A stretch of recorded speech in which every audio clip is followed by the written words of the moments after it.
Welcome to the Human Design Collective podcast, where we explore this system as a map of our unique potential, from the mundane to the mystical.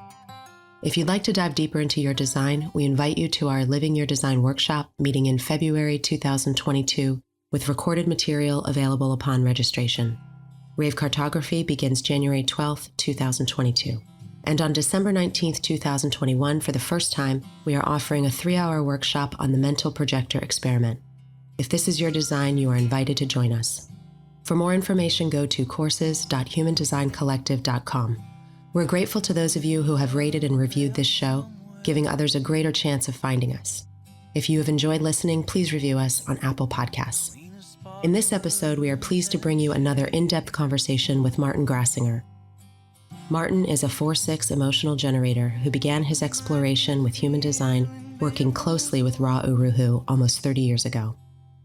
Martin shares his view on self-reflected consciousness, tribal dynamics, the nature of mutation, and relationship. He explores themes of belonging and individual autonomy through the mechanics of the BodyGraph and the planetary program. Thank you for joining us, and we hope you enjoy the conversation.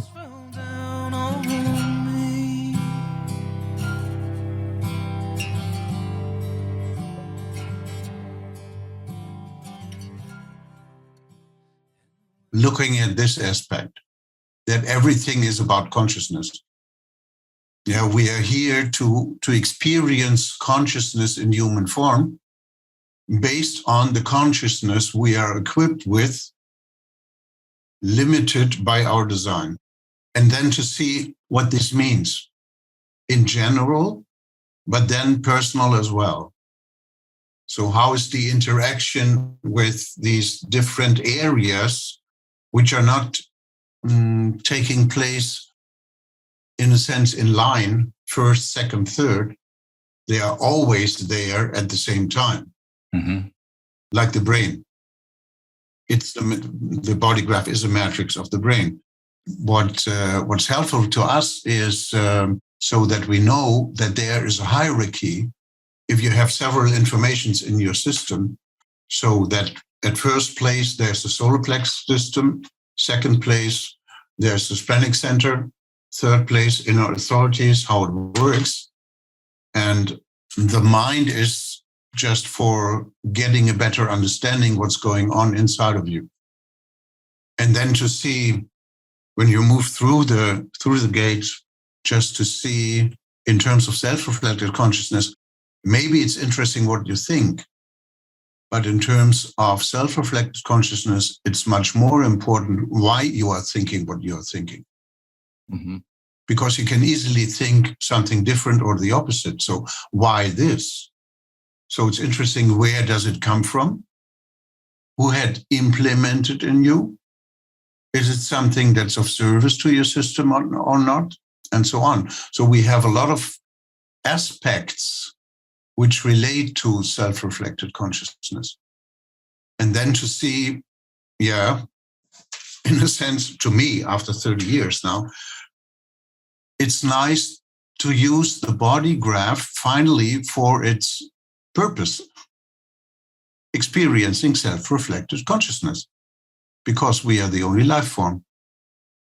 Yeah, that's something very fascinating to me, because being a generator over the last years, there was something that I felt, because due to a specific kind of frustration, a natural frustration. So the natural frustration of the generator, it's no longer creative. I need something to be creative. So, and therefore I was looking for something, and due to my knowledge of the functioning of the brain and the BodyGraph in the meantime, then to see, okay, why not to be a little bit more precise in this aspect, why the human design system was delivered to us.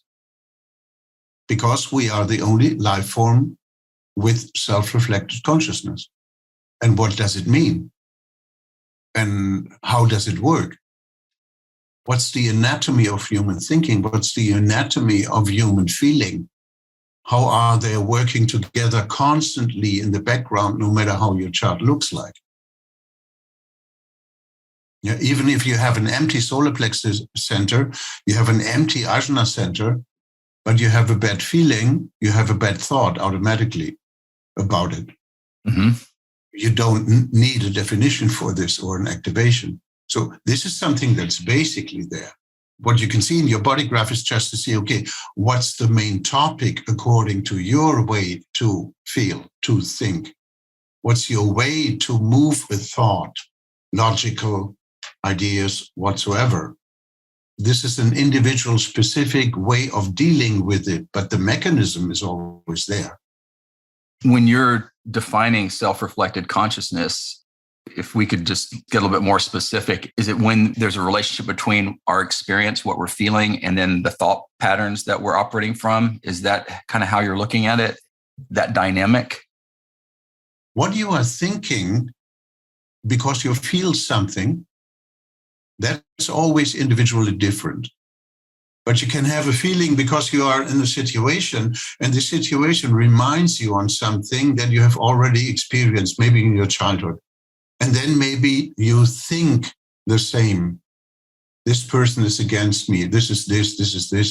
It's just a reflex automatically. And this is in the system. And then, okay, you can talk about if you have an individual body graph, where does it come from? So, or where does it relate to? I don't know where it comes from. But then in terms of self-reflected consciousness, it's the possibility to step back and to see, okay, I could probably feel different because the person who was standing next to me, experiencing the same exactly, is feeling different and thinking different. Why am I feeling what I'm feeling, thinking about it the way I think about it? How does it work?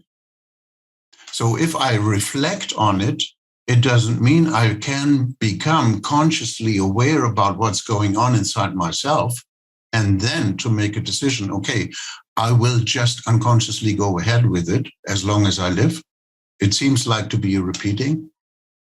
Basically, it's not a repeating. It's just offering the opportunity again to reflect about and to grow and to make a change. That's the basic mechanism. And this is what we see as a description in the body graph. So you can see it as hexagrams in a row. Yeah, and each hexagram has its label over. So what I'm interested in is okay, what's the purpose in life? How does it function in my physiology? Because the map is not the territory.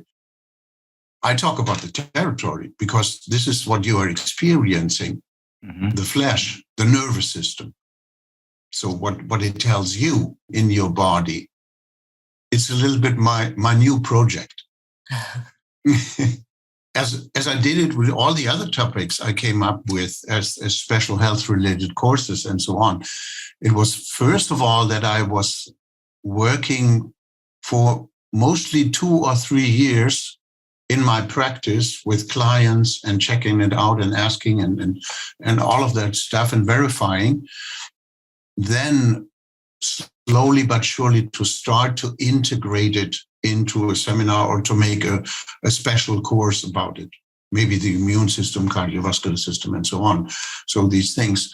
And now, in a sense, it's the same. Therefore, it's something that really makes me deeply being satisfied with my definition of not being satisfied, which goes along, of course.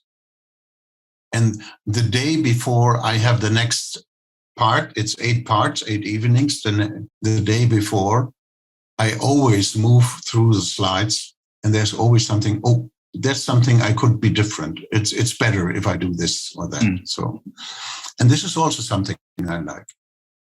And it's a good feeling because last year I had the feeling I get stuck. There's nothing new. I didn't want just to repeat. This is what I can do, but this is like a robot, a little bit. So I needed a little bit more spices and juice to do it. Yeah, and now I'm in there. It's the second day, so I have 6 ahead, and I'm really looking forward to it. For the listeners, this is something that you're currently introducing into a program that you're teaching now. Could you share a little bit more? Yeah, I do. It's part of the main education. So it's from the analytica trainer level 1 after the basic courses and all of that. So then they have to move through the 64 hexagrams. Mm-hmm. And this is what I already do every year. In a sense, what I call to put flesh to the bones, just to make it more vital and physical and so on. And year after year, of course, there's something I add to. I see something that's easier to do it this way or that way and so on. And this time it was what I wanted to do, to give it a totally new, or I say an additional perspective, mm-hmm. because it's not different. Yeah, it's just an additional perspective. And yesterday I told them as well, just to say, of course, we can move through the course, and we look into the book, and I read the headline and then all of that stuff. But this is something you can study on your own. Yeah, that's not the sense of the course. But in the end, of course, we will do a kind of question and answers, because I miss the interaction. Mm-hmm. That's something that's very important to me. It's my progress, my development. Yeah. I'm curious about something you said. It'll illustrate something very unique about your perspective to people who are listening. You said something about how the BodyGraph shows us something about the limitation of our self-reflected consciousness as an individual. Yeah. Limitation, not in terms of a negative. Right. But so, for example, if you have one gate in the solar plex system, according to what could happen in this gate, you are limited to this aspect. Or, funny example, there was a woman asking for a reading, and she had in an open solar plex system 7 unconscious gates. And she only had one question: why all the men are so difficult? And I said, okay, I can tell you 7 reasons. And we moved through these, because when she was alone, everything was nice. It was only if these guys were just around and just tick. And always it happens the same. So men are all equal. Yeah. So lack of self-reflected consciousness. Yeah. This is something we can just help, and we can give information. Due to my experience, to give the people a better understanding for themselves, what my goal is to release blame and guilt and shame. Not to feel ashamed about yourself, not blame yourself because you did or you didn't. Just to see the mechanic, how it's unavoidable that in your case, maybe it worked like this, and because it's unconscious and because it's open, it's not all the time. And it's maybe a little bit logic that you don't know where it comes from because it's unconscious. It's just automatically. In an open center is always something that's different.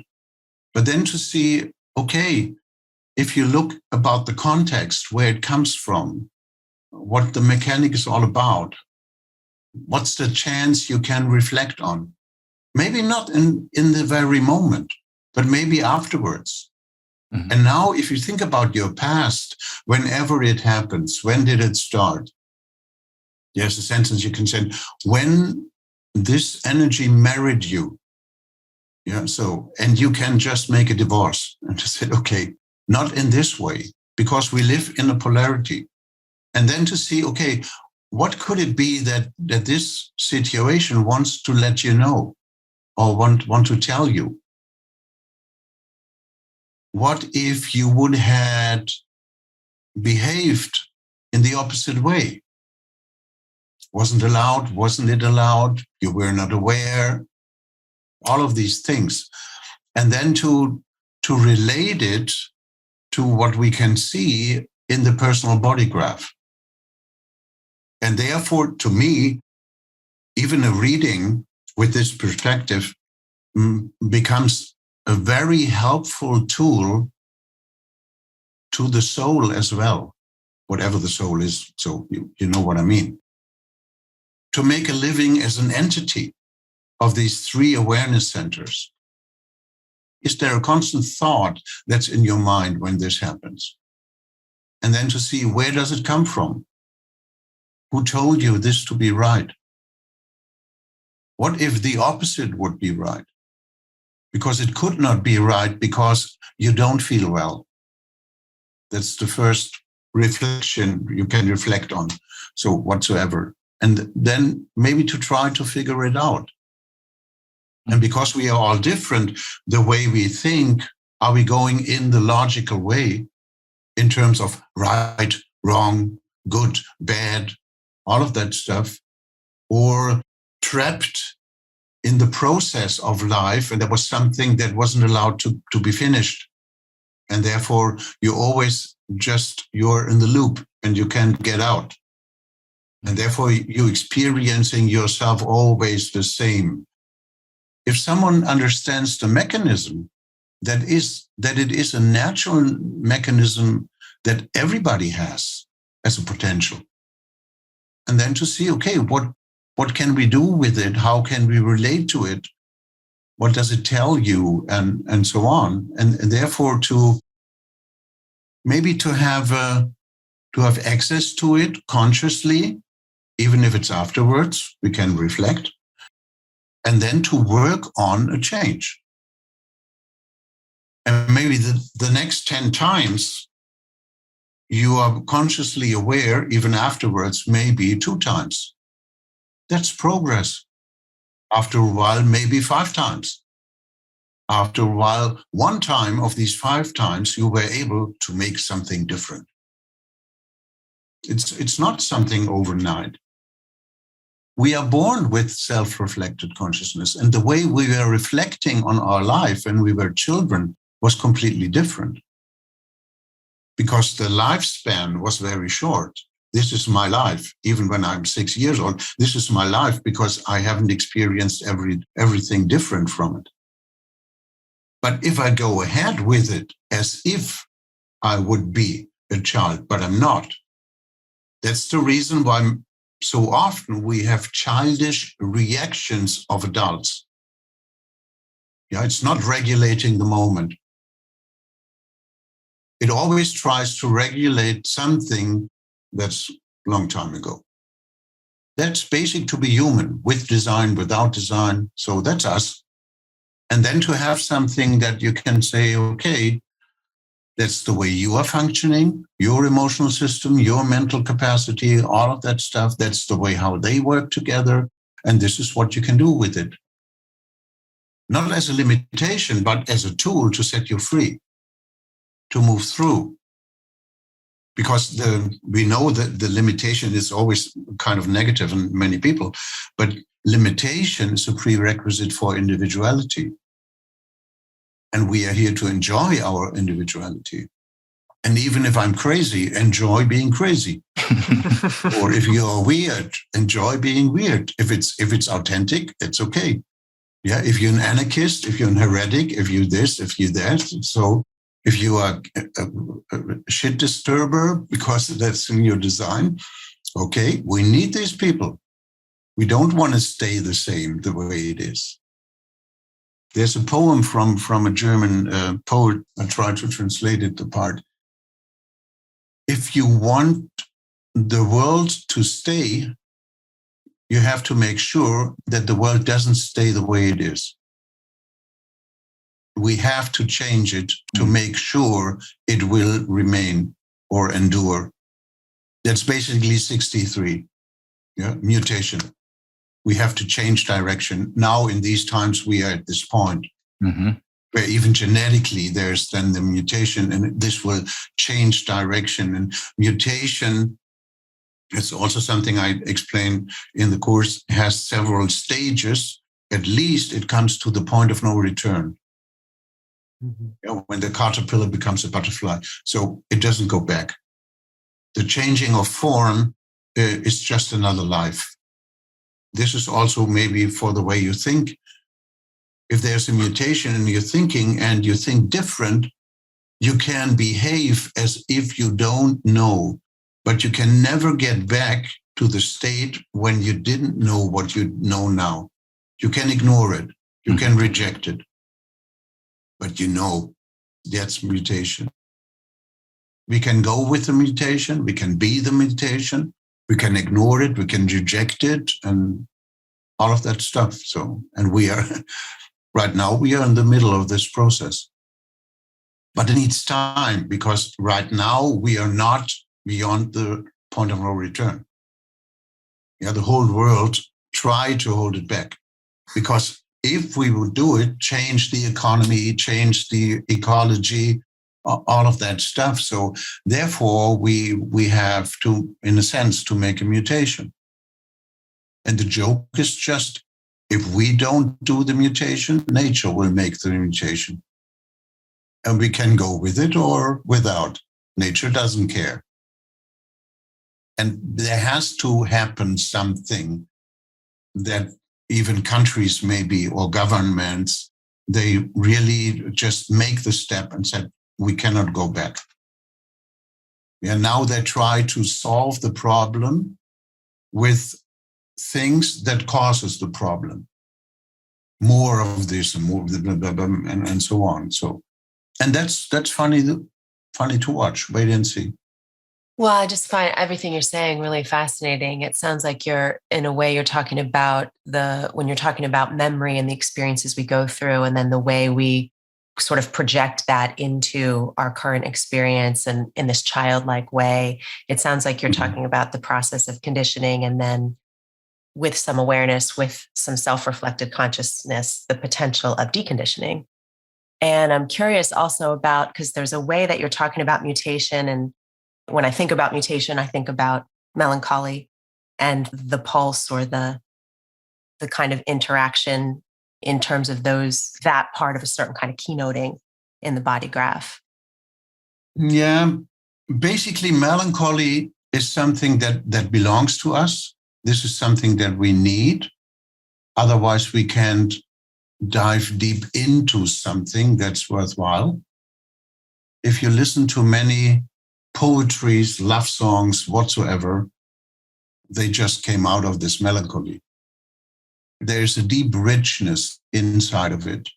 And during melancholy, because during to the emotional wave, we have this plateau. You're either above the clouds or below the clouds, but there's nothing in between. So like Icarus, everything is nice.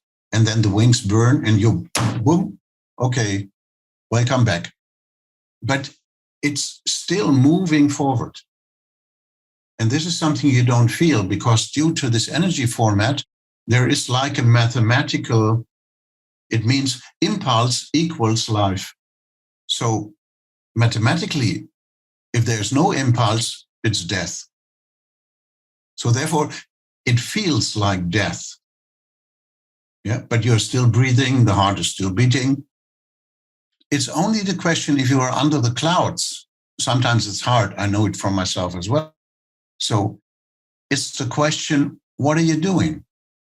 Make sure that it's that you are in the best state of well-being when you are not in the state of well-being.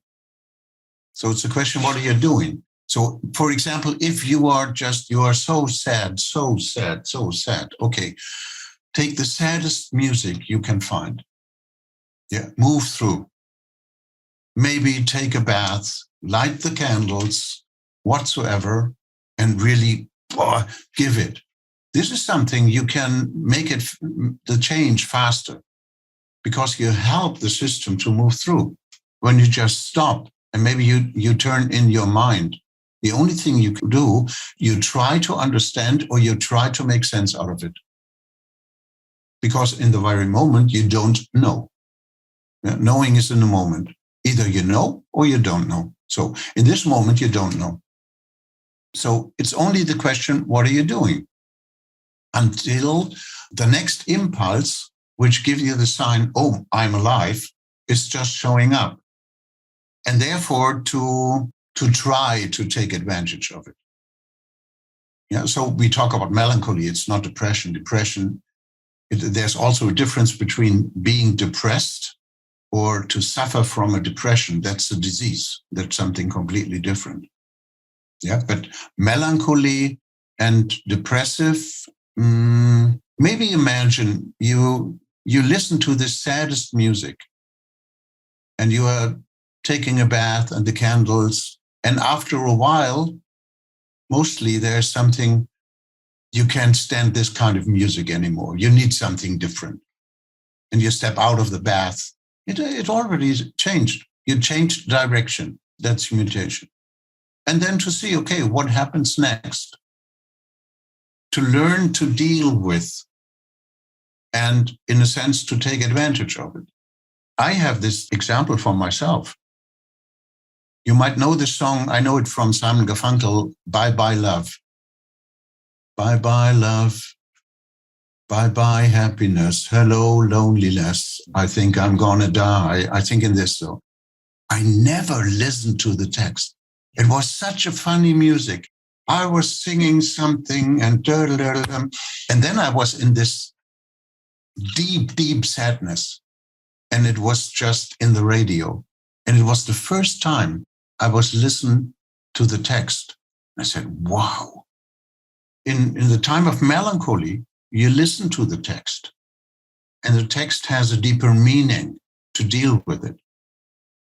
I'm a musician, and therefore I have a lot of things to compare with. For example, I have goosebumps. If you listen to one of the last recordings of Johnny Cash, and he sang, "If You Could Read My Mind Now," and the way he is singing this only with the guitar, there is something to me that I can understand something out of these words I have never understood before. And his melancholy and his sadness, because his love is already gone and he's still there, and all of that stuff. So to me, that's something that has a richness. And there's the question if we're able to see it or take advantage of it. Yeah? Or you just watch a movie, which is so sad. Because on the other hand, that's another aspect. If it makes you cry, which is a very important part of the soul, to wash things out. Mm-hmm. And in this situation, you doesn't have to know why and what it is.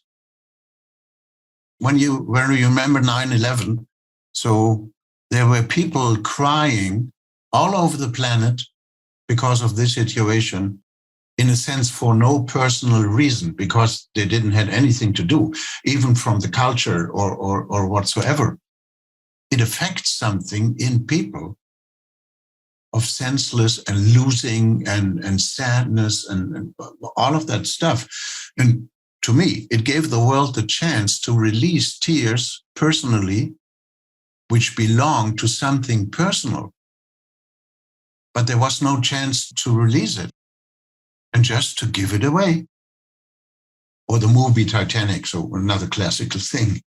If there's a trigger that maybe helps you, because it's releasing energy, crying is releasing energy and giving a relief to the soul.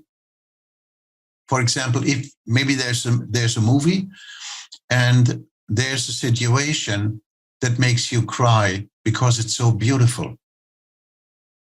Very often you don't cry because it's so beautiful.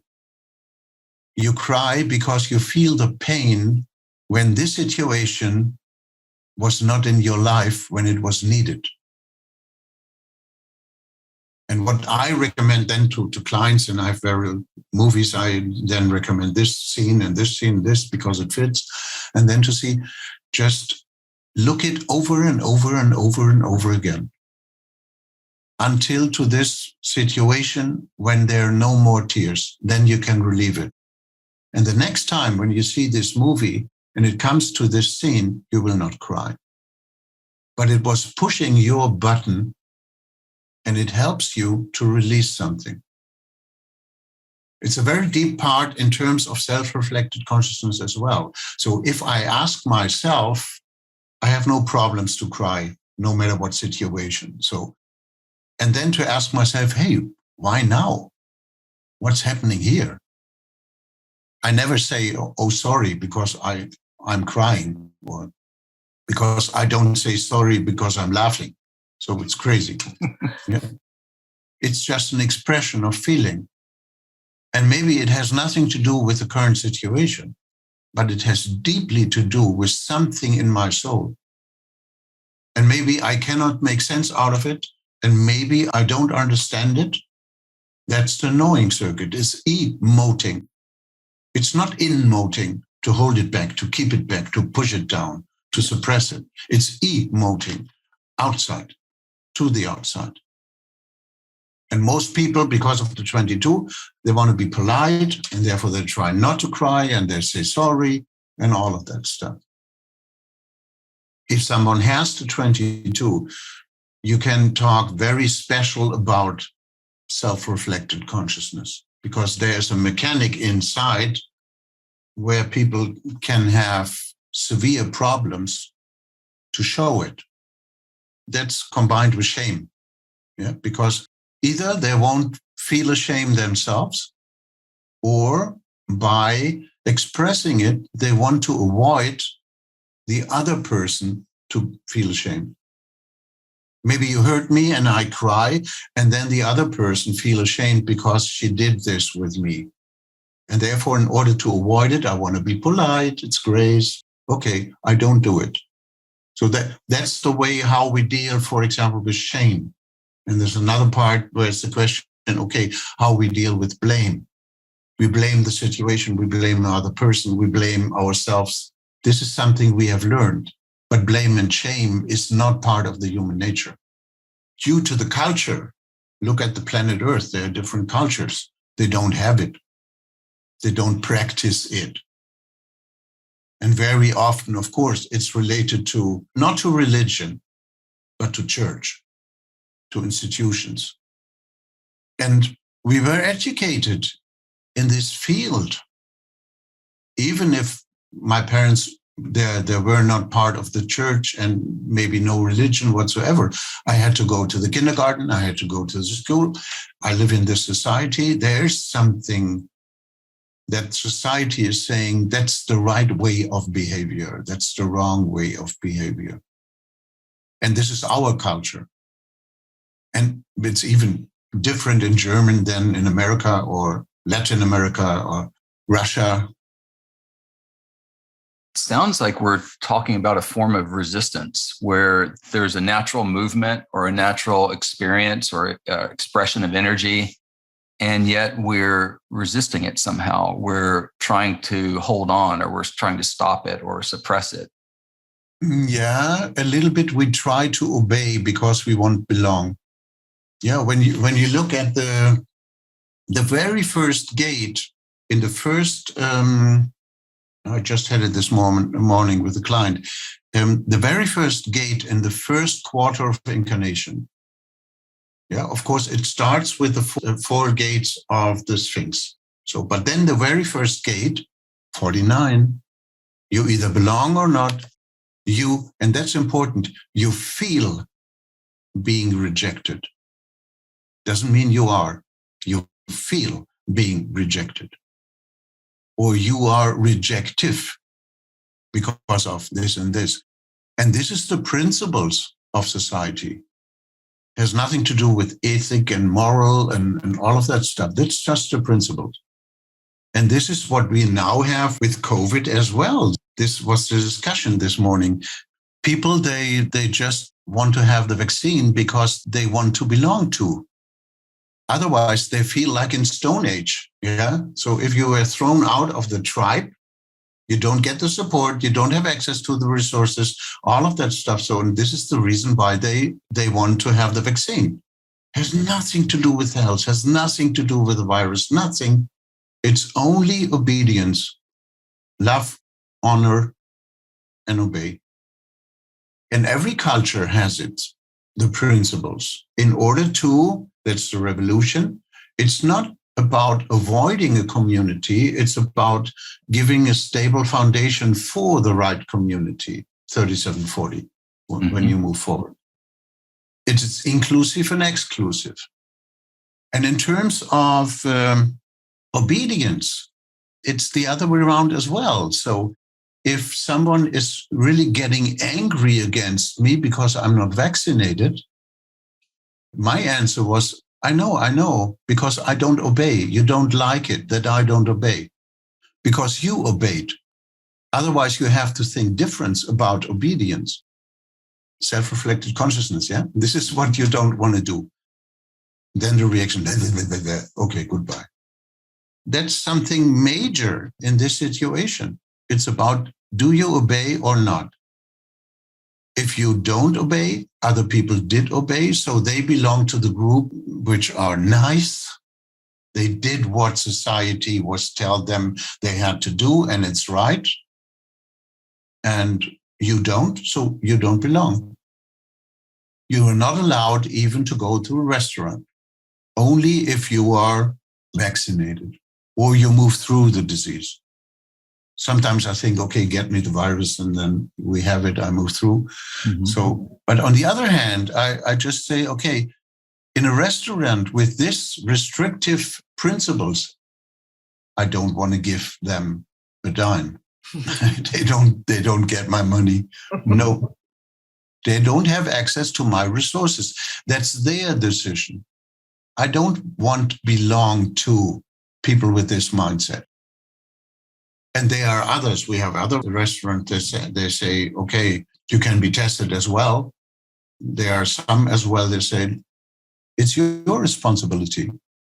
It's not mine. I'm not the employee of the government. And so there are various groups in the meantime, and we can make a choice according to our principles, to my principles, where I belong to. And I know then automatically I don't belong to another group. But for me, that's not a problem, because I had it already before. There were groups I never wanted to belong to. So, and now it changed a little bit. It almost seems like there's a type of willful ignorance or like intentional denial in all that. If you have that type of awareness or that self-reflective consciousness, and you see or understand some of the things that you're kind of describing, that this is more about obedience, it's not really about health, or it's about belonging or not, entertaining that or going more deeply into that could bring on a process of change. Like you would have to look at the world differently. You would have to see that maybe things aren't the way that we thought they were, or there's other things going on that we haven't been operating according to. So what I'm saying is that people are they don't want to go there. They don't want to see it. They don't want to have that awareness. Yeah. Some people are saying, oh, I never thought about this way. And other people, they don't want to think this way. And then, of course, they are rejecting me. Due to the legal rights, they are not allowed to shoot me or so. But sometimes it looks like they would or burn or whatsoever. To me, it's something that I say, okay, nice, you show me your spirit. But that's your spirit. I have no morality in this, because it just shows the truth. Yeah, that's the way it is with this person. And even if this person doesn't want to reflect, I always say now, because it's not eternity, now. Then that's the truth now. And knowing is about the truth. And knowing is about now. I have my truth now, can be different next moment, tomorrow, I don't know.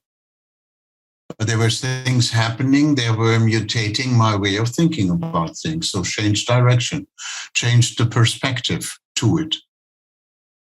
Because I have learned, okay, if something goes on, then first of all, look where the money goes. Then you know the purpose.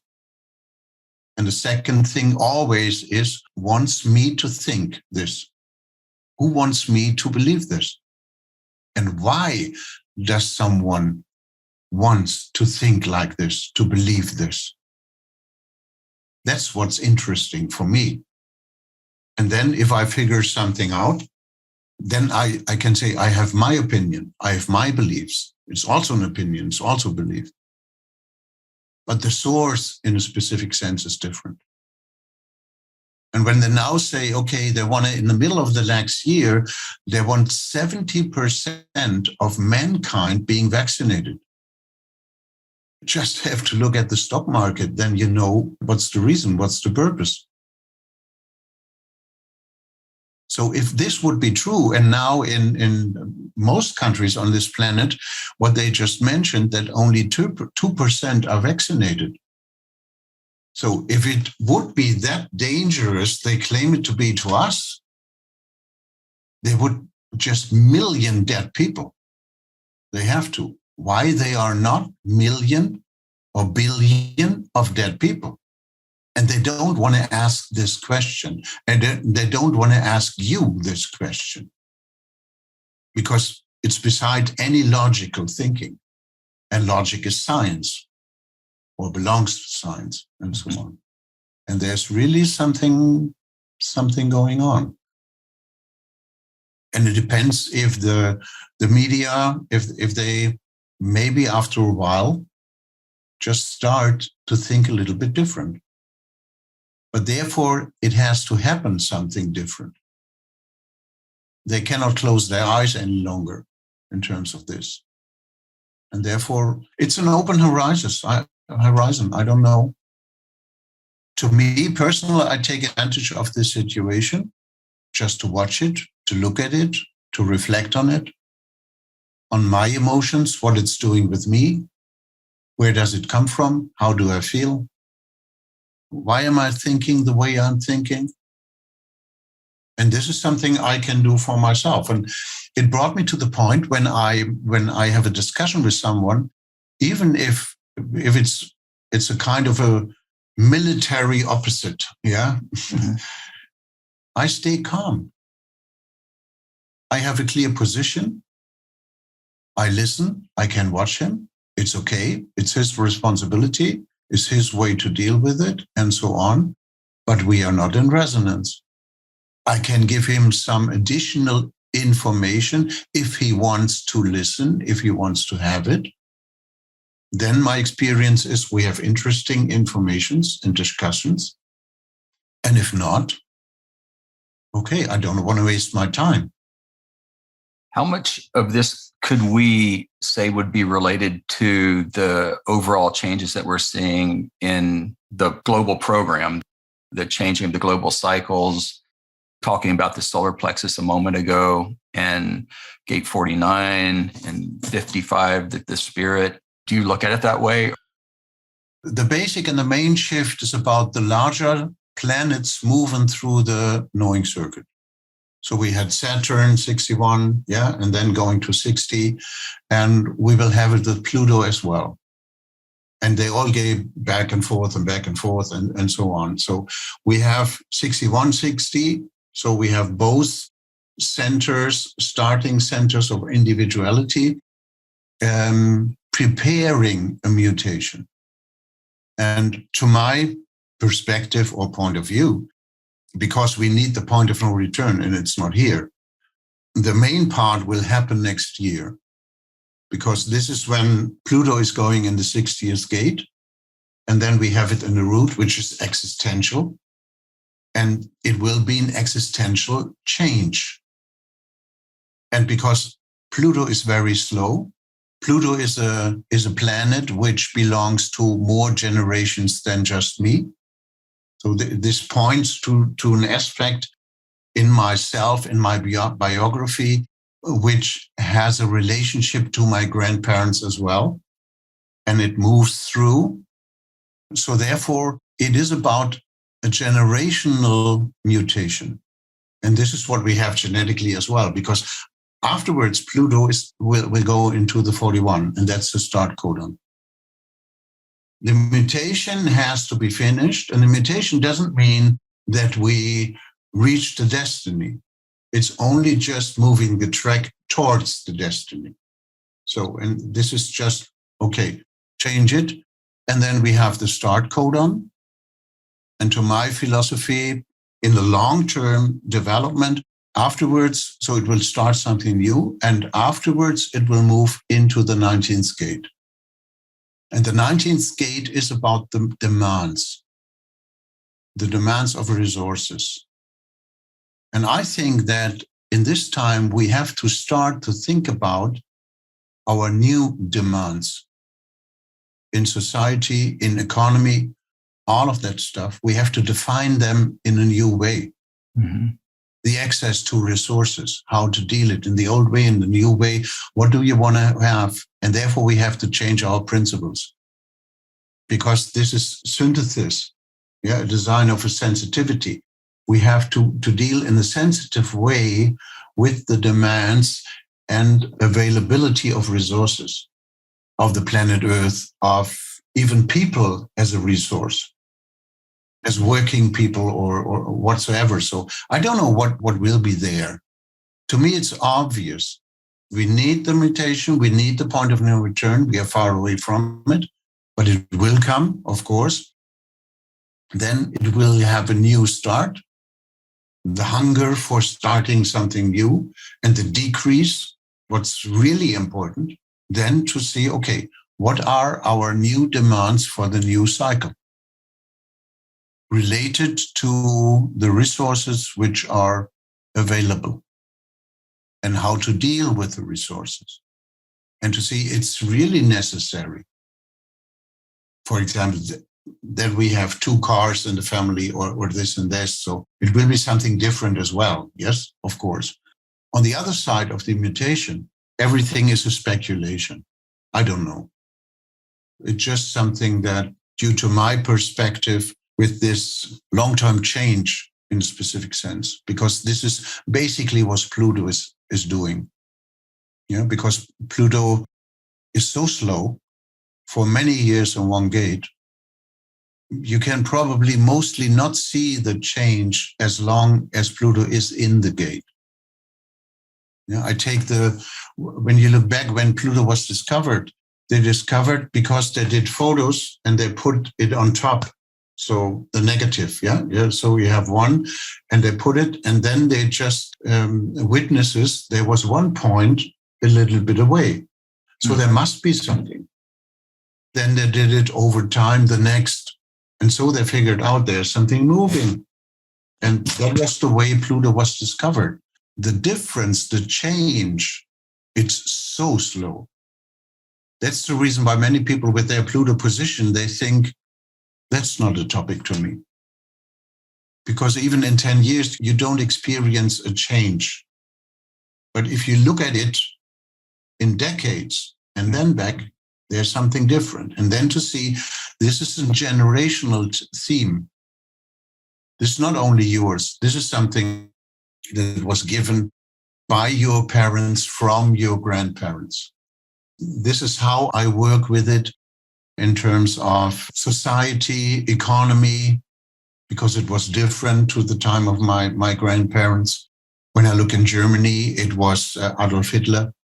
And before we had this monarchy, if a generation was raised in a monarchy, so where the king is like God, so it's obvious that they either come into the time of the Nazis, of the fascism. So there's something that's moving through. And the problem, according to Germany, is still not solved because it's still there. We can only look which part of it is inside of me. And it doesn't have to do automatically something with maybe the fascism or something like that, but with a generational topic, which is in my family genetically, then to deal with it.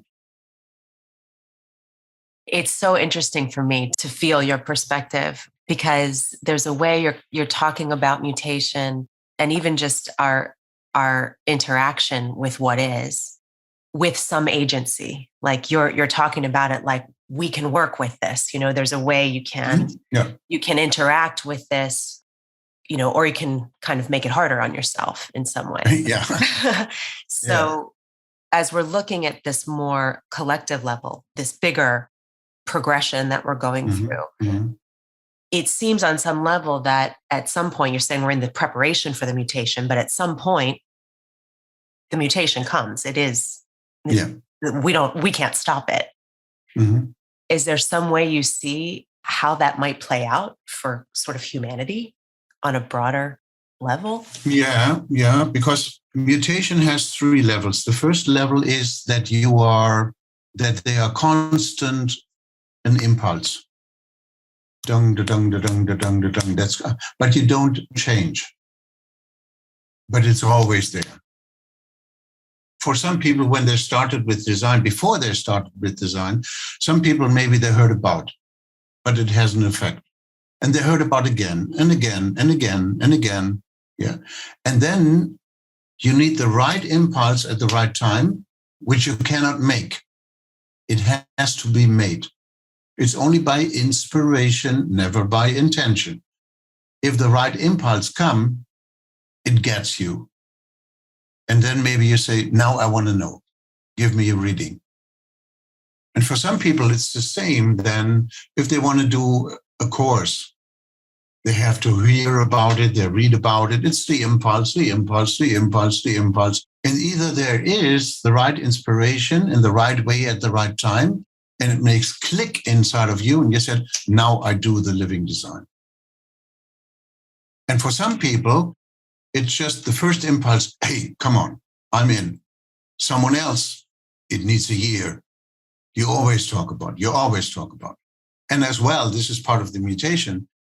If you try to convince someone and you have the intention that he should do it, you will never do it, and he will never do it. If you are, that's a knowing circuit. If you are an inspiration, so that's the chance where you can change everything in a sense. So that's the first stage. Yeah. Then when it guts you, the second stage is about creating a chaos. When you say yes, you start a chaos. Yeah. Because you have new knowing. Now you have this chaotic thinking, this and what I did whatsoever. Even if you then maybe start and you make the first seminar, it's a chaos because you don't know where to put it and it's lying on the desk and everywhere. So it's a chaos just. And chaos, the second part of the mutation, that's the most effective part and the most creative. That's so important. Why we have to laugh chaos if there's something new. That's the thing. Yeah, because if you have chaos at home and your partner comes along, maybe it's the inspiration. Hey, darling, what's that? Without a chaos, there would be no interest. Yeah, and then you can have the rejection. Put away this chaos. I don't like this chaos whatsoever. So, okay, but it's there. And then finally, when you went through all of that stuff, even at home, everything has its place. There's the book, there's this. No more chaos. What a pity. No infection to other people, yes? And then you have the manifestation of the mutation. In between, you can have a time of chaos for 7 years and maybe someone else for 1 year. Some people have the time frame for this starting impulses over and over again, maybe for 3 years. Yeah, in a sense, this is what we have now with climate change. We have to do something. So the impulse is constantly more and more. And it needs the right impulse at the right time in the right manner, which cannot be made. It must be an inspiration. And it can be an inspiration for someone. So Greta Thunberg, for example, she was an inspiration for so many people and changed something. Okay, on the other side, if we don't follow the inspiration or if we don't do the inspiration? Nature will give an inspiration. What about the next flood? What about the next earthquake? What about the next? So Mother Nature has a lot of chances to give us inspiration to make a change. It will happen unavoidably. And that's a basic law. Either by we doing it and following it, or we will be forced to. Mm-hmm. The result will be very similar. With your body, let's stay inside of the BodyGraph. If you don't give the body what the body wants to have, taking a break, stepping out, regenerating, whatsoever, so you ignore the need of the body for it, there will be a point where the body will say, okay, now I force you to give it to me. And I have a lot of chronic diseases I can give you as an offer. So that for the rest of your life, you will just take care of me every day. So that's not a problem. If we don't pay attention to what the body needs, we have to pay the bills. Invest into it and stay with it, or take all the profit out of it. And then in the end, you have to pay the bill. The body will always present the bill. Why are we not listening to the body? Is it because the mind thinks that it knows better? Yeah. And okay, the other point, we're not educated to listen to our demands, personal, individual demands. It starts, for as simple as that, it starts with school. You have to get up early and to go to school. It's for some bodies, it's torture. It's torture. Mm-hmm. And therefore other things as well. And we know it with eating as well. Now it's 8 o'clock or 7 o'clock in the morning, you have to have your breakfast. And now it's 1 o'clock and now we have lunch. And this is what we eat today. It's the education. We have learned this. And Sunday we go to church. So the principles of the tribe. And they are different everywhere. And this is the ego circuit. And the ego circuit represents the body, because this is the material world. And you see, the ego circuit has no mind. Therefore, I like in English, you can say it better. Never mind. And that's the 21. The body wants to be in control. The body doesn't want to be under control. Basically, if you have it activated or not, doesn't make any difference. Okay, it makes a difference because if it's more important. But basically, just by nature, the body doesn't want to be under control. And this is what we say in the human science system as well. So the inner authority is never the mind. It's always underneath the throat. And we have 2 awareness centers in the ego circuit. Yeah, and you can listen to your emotionality, and you can listen to your overall well-being in the very moment, even if both of them are defined. What I call the climate, which is the solar plex, and the current weather, that's the splenic center. And there's both. I have it inside of me, both. And maybe I have a climate this day, which is Martin Sunshine. And next day, I have a climate of Martin Cloudy. But in front of this, the weather can be, it's a well-being. Even if I'm cloudy, there's a well-being. And not to work against with it or so, just to see, it's a rainy day, it's a sunny day, it's a matter of clothes or whatsoever. But it's the body, it's we haven't learned to listen to the language of the body. We haven't learned how the body speaks to us. Yeah, for many people, being nervous is something negative. Never. We don't have it as a punishment. Nervousness is something that just tells you, be cautious with yourself. Maybe step back. Maybe it's good to go to the bathroom. something you can always do. And then you are out. Take a deep breath, drink something, and then also you can say, oh, I'm sorry, I have problems with my digestive system. I have to go home. Nobody will hold you back. So we haven't learned to deal with ourselves so that we can be, the ego circuit is about support. We have to support our body in the way the body has its needs, the body has its principles, so that we can build a community with the flesh, to work together, all of that stuff, to allow the body to be in control. And we are living in the world which is visual, which is mental. Once I wrote an article, who is in control? Because when you look at the wheel, you have the 21 and the 17th gate. Yeah, the ancient law, who wants to rule must know how to serve. When the mind, it's the same amino acid, by the way, yeah? So when the mind wants to be the ruler, the body has to serve. But when the body is in control, the mind has to follow the law of the body and to be of service to the body. And in a specific sense, this is what we want to do with the human design system.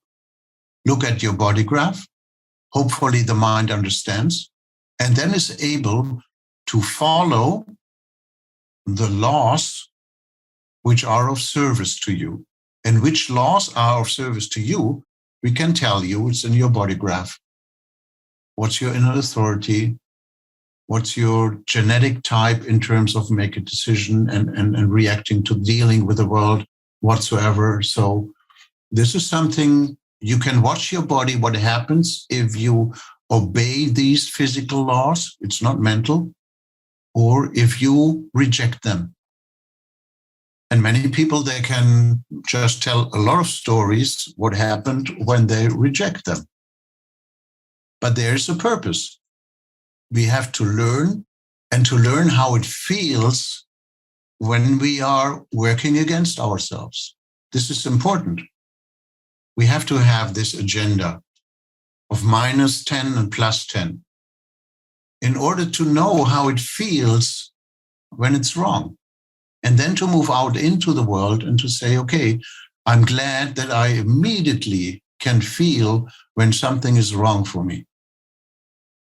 And I take this signal and say, hey, there's something wrong. Self-reflected consciousness. And then we can take advantage of it. And not blame the childhood, not blaming our parents and so on. Whenever we blame, we make ourselves a victim. And we are dependent on the other because then the solution is by the other. If we step out of this business, we can say, okay, I can do something about it. I can do something with it. It's so powerful what you're saying. There's this whole theme about obedience, right? Through all of it. Yeah. Who and what are we obedient to? And how does that play out? I mean, you were talking about this confrontation that is happening, on a societal level for those of us, if we're not obedient to what society is currently saying is necessary. And then on an individual level, what we discover through self-reflected consciousness about what happens when we're not obedient to the nature within us and the consequences that has for the body. Yeah, and they change the principles. If you want to have freedom, you have to be vaccinated. Mm-hmm. What's that kind of principle? Completely changed. And this is how they can get people. And then you see the purpose. Who wants me to do this? Why does someone wants me to do this? And then I see it's not in resonance, I'm sorry, with my principles. And I stay with my principles. It's not that other people have to follow my principles. It's my principle. And there are a lot of people outside, they have the same principle. And so we are building, in a sense, different groups. Before there were already different groups, according to other topics and subjects and so on. So It's nothing different. So it's a rearrangement. And then to see, okay, what happens, even what happens with society, because vaccination has also, of course, an impact to your brain and then the way you're thinking. And then it's easy that you think that this principle is right. And sometimes, to me, so between us, I said they are not vaccinated in their arm. To me, they are vaccinated in their brain because they all think the same. I was working for decades with classical homeopathy. I was always confronted with vaccinated children and the consequences and all of that stuff. So, and we know due to science and research and all of that stuff that every vaccination has an impact to the brain. It's not possible that it doesn't have. That's a central station. And therefore, I want to keep my brain as protected as possible. And so therefore, everybody has its principle. And if it's authentic and if it's okay and true, and I know people, for them, it is the way, and they are vaccinated and they have their principles and they explain it. And it's very, in a sense, logical whatsoever. And we are friends and that's okay.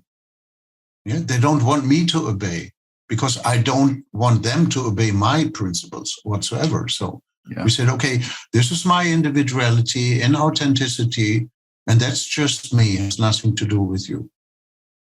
And then we are in the ego circuit in this on the right side. It's about acknowledgement, it's about recognition, it's about valuing, it's about respecting, it's about dealing in a loving way. These are the basic principles in terms of how to deal with each other. And even in this context, you can have, according to your body, different principles, and you obey them. And they have their principles, they obey them, and they are vaccinated whatsoever, but they don't make a thing out of it.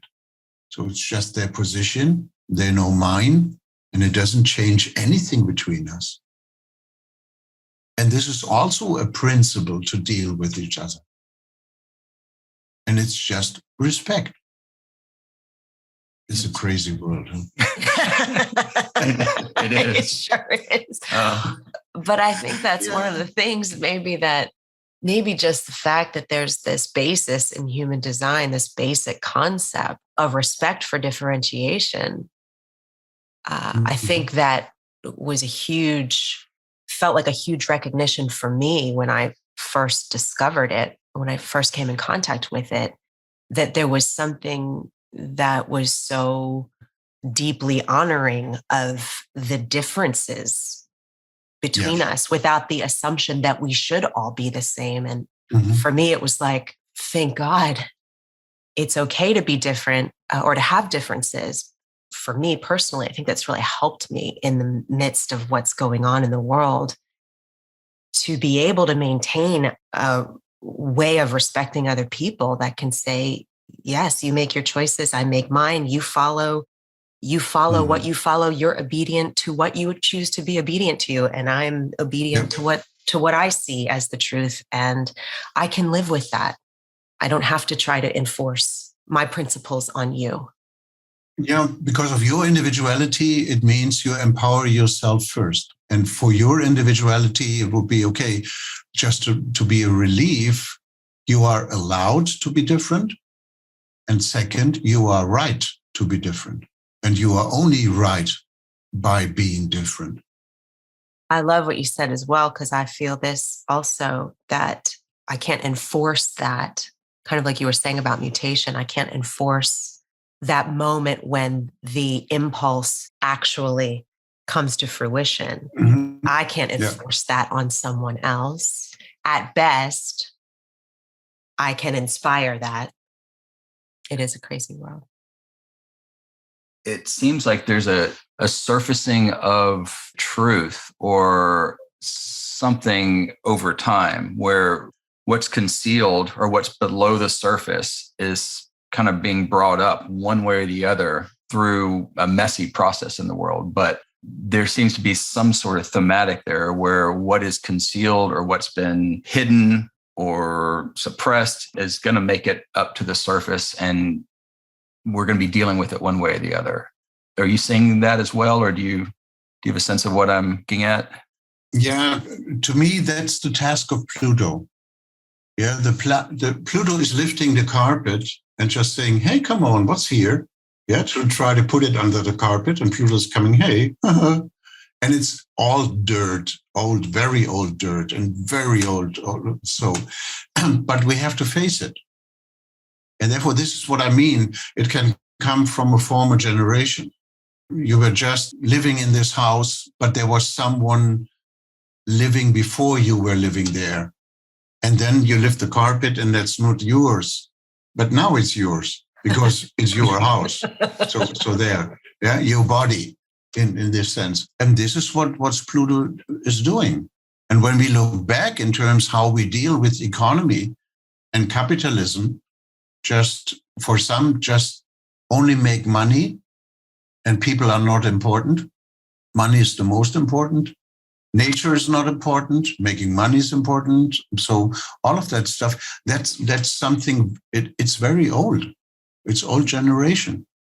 The way we started to deal with nature, to put the garbage somewhere, to dig everything out of Mother Earth just to make a profit whatsoever. Never think about millions of years to produce this oil or what's there. Within one generation, everything put out. This cracking, yeah, to get access to the gas. And so this is so devastating. But it's a spirit that from the beginning of the last century. And we were educated by people who were educating us, this is the way we deal with it, and that's okay, and that's right. This is the way how it worked all the time.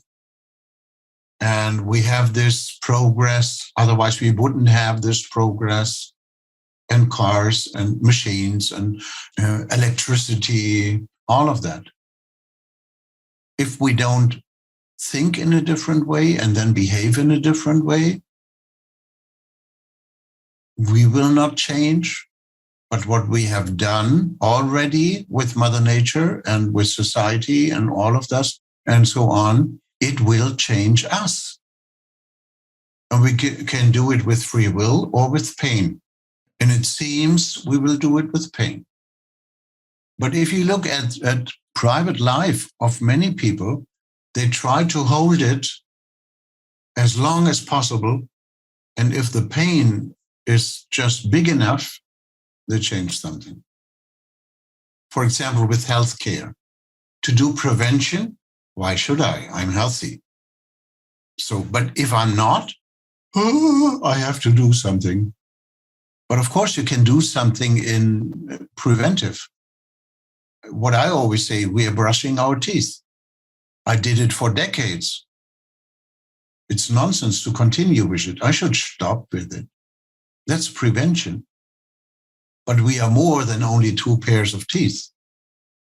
And the body, that's also the basic law of the body.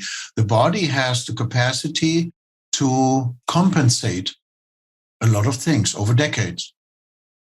But when it comes to the decompensation, it's no longer possible. And then you have the chronic parts for the rest of your life.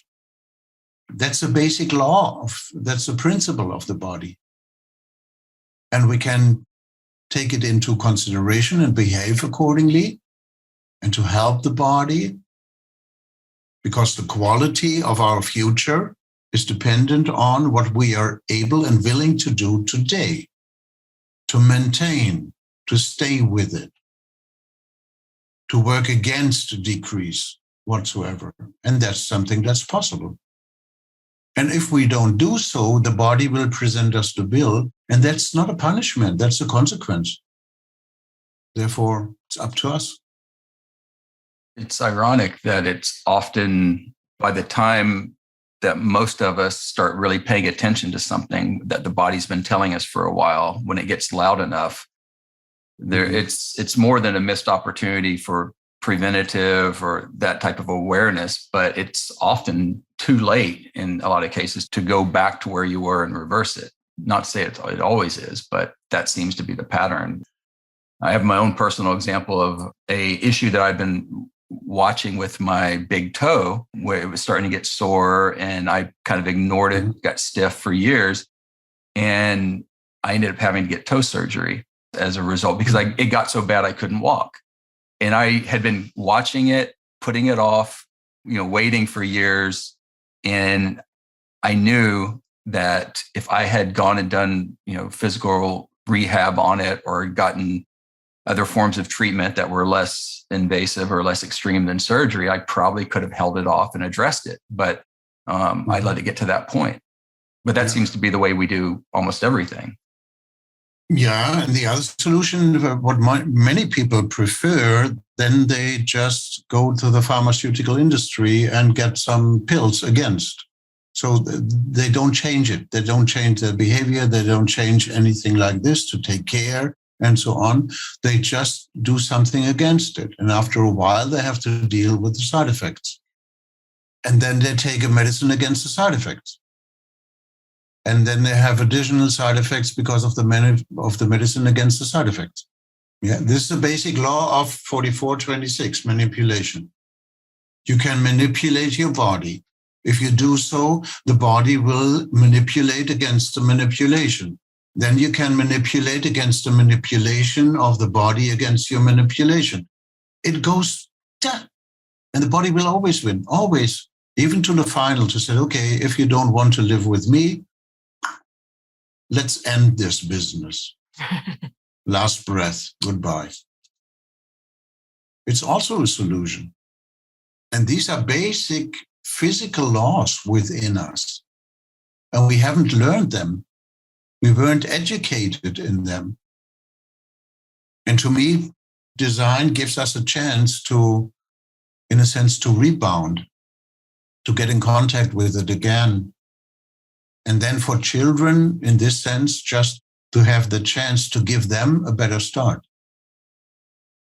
And then the future has the chance to be better, whatever it may be. The problems will be always there, but maybe the capacity of the people to handle them will be better. Because without problems and crisis, and so we know there's no progress. So we need it for maturing, for growth, and so on. The question, are we equipped to it? Are we able to do it? Are we obeying old programs which doesn't fit into the current moment because it's just something, we repeat something from the past. And it was always this way, and it will be. And to me, today, the only question is, do we have self-reflected consciousness? It's not about what we are doing. It's the question why we are doing what we are doing. And if you are in contact with the why, you can find the solution. I just had it with this course when I started the course, and there was someone who said over a longer time, I can't make a decision. I'm not sure. I have to listen to my inner authority and all of that stuff. And there was this part of me, I said, could it be you want you wait for an answer to the wrong question? If the question is wrong, you can never find an answer. What was the question? And the question was, do I want to make this course? And that's the wrong question. I said, that's technical, that's logical, that's this. You want to have an emotional answer to it? How does it work? And I did a spoken message to it, send it. I said, maybe it's a better question to ask you why you want to make this course. And the question would be, are you interested in what I'm able to tell you? That's the question. And if you are, to make this course is a logical consequence. So that's secondary. And I sent him this question. I wasn't sure if this was, but that's the main topic. The next day, the answer was, yes, I signed him. Yes. It could also be no. I'm not interested in what you're telling you. I want to make this ATL1, can do it with someone else as well. So that's not up to you. then it would be a clearness inside. And when we go down to why we are doing something, what's beneath, and then there is a technique. If you just say why and you have a why, then you can ask this, why is this the why? And why is this the why? Why is this the why? You can come to something inside of you you have never been aware of, that this is a motivation. It's a short video. You might know it from Simon Sinek, Start with Why. Just look at it. I recommended it to him as well. Just look at it. Start with why. It's not about what, not about how. It's always why. Everything we did in life, the motivation was, there was a reason why we did this. And if you did something, maybe it didn't work in the right direction whatsoever. Maybe if you think about why have I done this? Because this guy tried to convince me and I said yes. It was a mental decision. And this is like playing roulette. Yeah, it's black or red, where it ends up to. It can be right, it can be wrong. But that's just an assumption. This is also part of self-reflected consciousness. Be consciously aware why you say yes or no. The more you are consciously aware about it and you figured it out, you are closer to yourself. It gives you strength. That's your truth. Yeah, that's why I did it, or I didn't. And it always comes back to our individuality and then to our physiology. Because everything is biochemistry, everything is physiology. If you think yes, you have a specific, you can measure it, you have a specific biochemistry. If you say no, yeah, this is no, I'm against, I don't want whatsoever, you have a different biochemistry. So we can experience it physically if we pay attention. Again, this is something we haven't learned. Maybe as parents, if you have a child which is emotionally defined, never ask, what do you think? How do you think with this? Always ask, how do you feel about it? What does it make you feel? And because emotio is not ratio, it's not thinking, it doesn't mean you have to explain it. If you say, I feel sad, I feel bad, yeah, that's the truth. Not why. Maybe you don't know yet. It's still an open book, this book. I love that. It's such an elegant point, though, that you're making, how simple and direct it is to be able to recognize. Sometimes it's just to get to the right question, elicits a clarity of response or a clarity of knowing that they can't be there if the question is irrelevant to us, but we're fixated on it. You know? Yeah.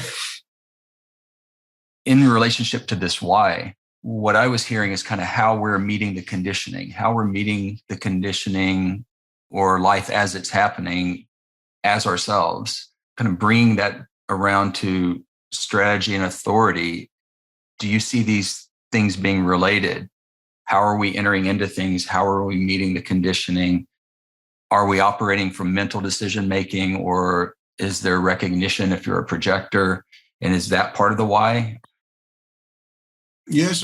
For example, if you take it with an emotional authority, the why you can say, because my emotional system agrees with it. That doesn't have to be logical. You can also say, because it feels comfortable to me. It feels like taking a warm bath, whatever your description in the sense is all about. Everything that's in the body, it doesn't mean that at the same time we have the right words for it to verbalize it. It can be. We can be very surprised what comes out, of course. But there can also be the situation that I can also say, it's correct for me. Even if you have thought about, even if you have very smart explanations, all of that stuff, you have to experience it. And the basic thing is about life has to be lived forward. To reflect on is backward. So if you don't live forward, there's nothing to reflect on. And this is, if you look at the abysmal, saying, yes, this is just jumping down into the deep. And it can be very deep and never ending, seems to be whatsoever. And it can be very easily. Many times when we look back, what we experienced after we have said, okay, I do this, was never in total what we have expected and what we experienced then. You know, take your relationship. So when you stepped into your relationship, there was a different purpose than to experience what you are now experiencing in your relationship. And that's natural. And therefore we need the basic yes for it. I take the risk and to see what happens. And to make the best out of it. For me, for you, for both of us, whatsoever. And then it needs communication and how do you feel and what do you think? And we can all of these things have and then step by step, in a sense, to grow into something new, because 1 and 1 equals 3. And then to create something that's bigger than the parts of the two of us. That's, to me, that's relationship. How do we relate to what we create? And this is what you see in the composite. Then you have a chart where both of them are in. It's not about that's you, that's me, then this and this and that. Okay, these are the details. We can see how it works. But basically, it's the question, we create something as an energy together, which cannot be created in another combination. So this is unique. We're giving birth to something. And then how we relate to this child, to let it grow, to work with it, to deal with it. And then to see, when we look into the detail, just to see, okay, what we see, what's a compromise, what's a dominant, what's this and this and that. And okay, these are the laws which are there. And there's also this love, honor, and obey. Yeah, the third part, because this is something we created together, and this is not for blaming someone else or blame yourself or feeling ashamed or whatsoever. This is the greater part.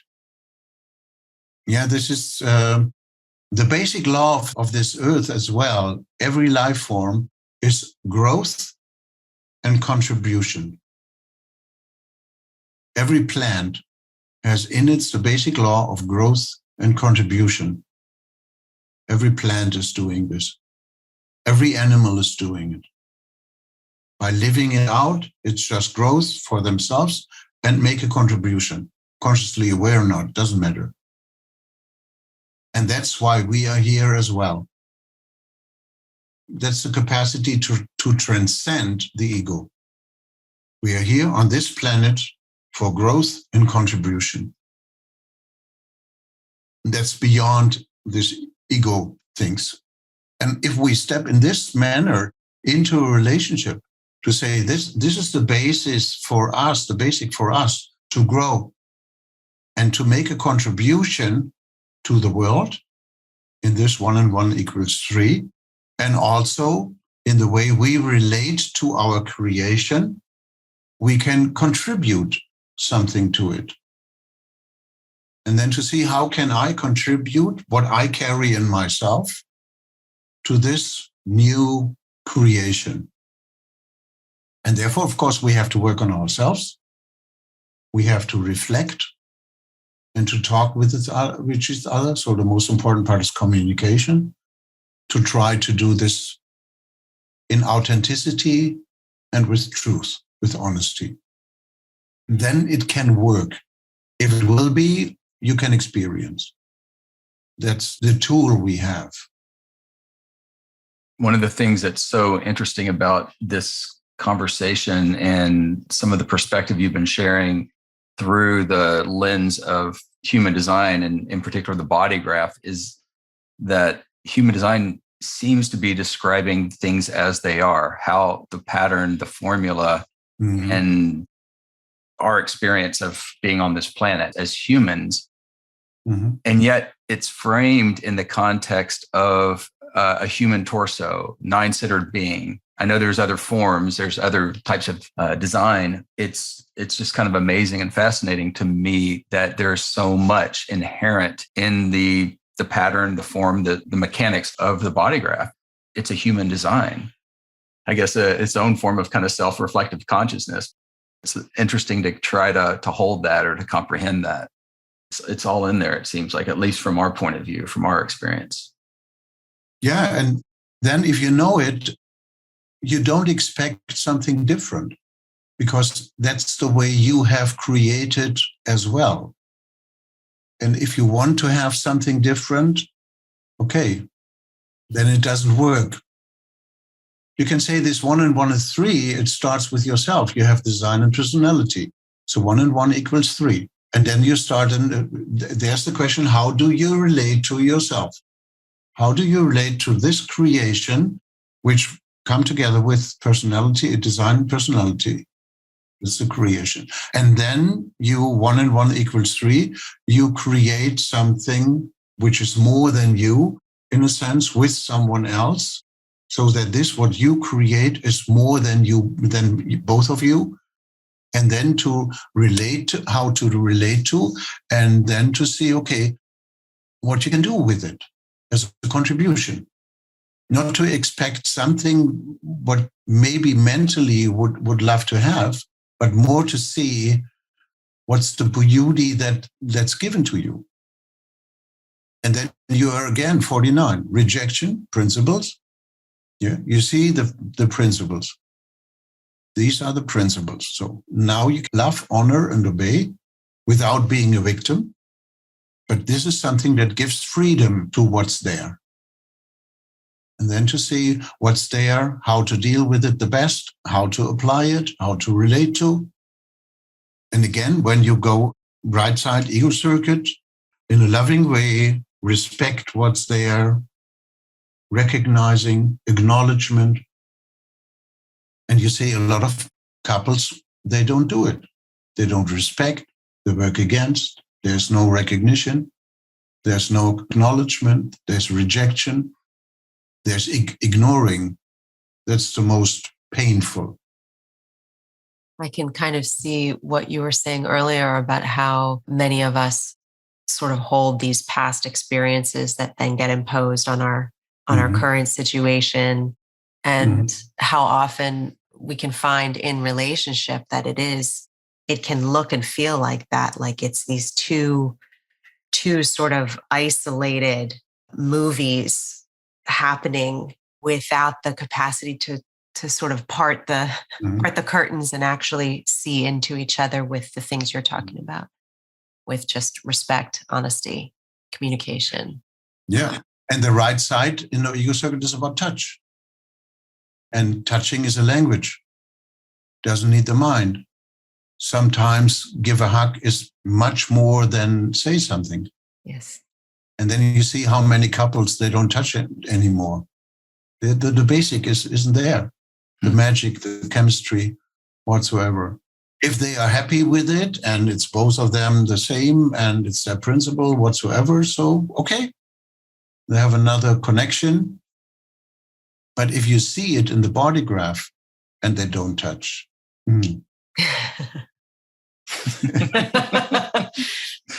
Yeah. But you can imagine how it was in the childhood. Yeah, There's a lot of pain in the skin. They don't want to get in touch with the pain. Because maybe if you are touching me, I feel my pain. It had nothing to do with you. Yeah. And therefore I reject you touching me. There are so many motivations. Then if you step back to the why? What's your fear? Well, I'm really grateful for this conversation. I'm actually really grateful for the thing you mentioned as well about crying, because it's been such a experience of, I think, just cleansing and deconditioning for me to cry. And so many times when I don't know why. And I noticed that thing that you mentioned about how apologetic so many of us are about that. And I see that happen all the time. And readings or in classes, something touches someone and then there's this movement and it's, oh, I'm sorry. It's, to me, it's always like, no, good. Yes, let's let it move. But I feel that even just sitting with you and hearing you speak the truth, that every time we do it, it moves something in me. So I'm grateful for that. And I know we've gotten so much great feedback from others about just the effect of your presence and what you have to share through this format, that people have been really moved by that. So thank you for spending this time with us. I love to do it. So my notes are in the 45, and that's the gate of giving. So I have to give what I have. And only when I give, I experience what I have. And that's part of my, in a sense, my fulfillment. Mm-hmm. It's not gathering for holding it. Yeah, this would be, even to the digestive system, just an obstipation. And it's getting dry whatsoever. So it's very important to give, because what was given to us was not given to us to hold it back. It was given to us to give it. And by giving, you can experience what you have. The only things you have is what you can't lose by giving. This is what you really have. And what I'm doing here is giving what I have and being aware I can never lose it. I can only give it. And experiencing this giving, and by doing so, what I have to give, what's there, so it's fulfilling. Well, thank you. Thank you, Martin. Thank you so much. Very welcome. Really enjoyed it.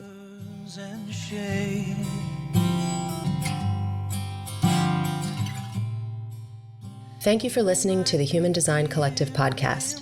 If you enjoyed the show, please review us and share. You can find us at humandesigncollective.com and explore our course and workshop offerings at courses.humandesigncollective.com. Music for the Human Design Collective podcast is courtesy of Anders Parker. For more information, see the show notes. And please stay tuned for upcoming episodes on the same channel.